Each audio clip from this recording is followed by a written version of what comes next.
Okay guys, welcome back. So I'm going to be doing a review of Farewell My Concubine, but I want to do a video where I provide context for the review so I don't have to do like a really long video on all of it. So let's get into it.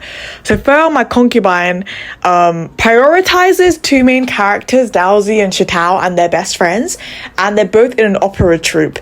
And we meet Dowsy when his mother, who's a prostitute, basically cuts his hand and says go to this opera troupe, and basically abandons him because he's too big to be in the prostitute house anymore.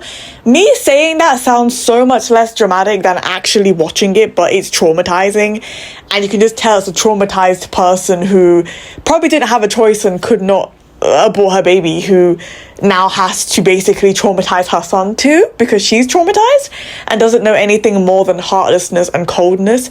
And this boy, when he's growing up in the troupe, he's being beaten continuously and all he knows is trauma, and he becomes used to it.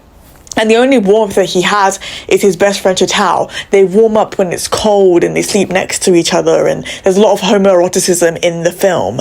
Now, the backdrop of all this happening, all this coldness, all this friendship, is basically the Japanese invading and also a different historical and social context. So, for the introduction of the film, you have the warlord era. So this is the era where the mum drops the opera troupe, and it's set in 1924. This is when they do like a flash forward right after we meet the adult version of Shatao and Dowsy, and it follows the fall of the Qing dynasty, and the period was marked by fragmentation and power struggles among regional warlords. At the beginning of the film, before you actually know about how things are going to unfold, they do mention the Gang of Four. The Gang of Four banned traditional Pekin opera, replacing it with revolutionary operas.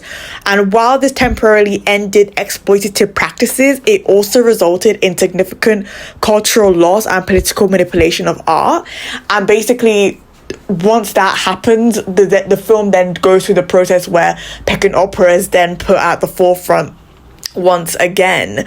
And also what's happening in this film is you're seeing the opera in the midst of all this war and chaos and the Japanese invading, and how people are viewing the opera and how that's changing, as well as the relationships between Dowsy and Shatao and how that develops within this backdrop.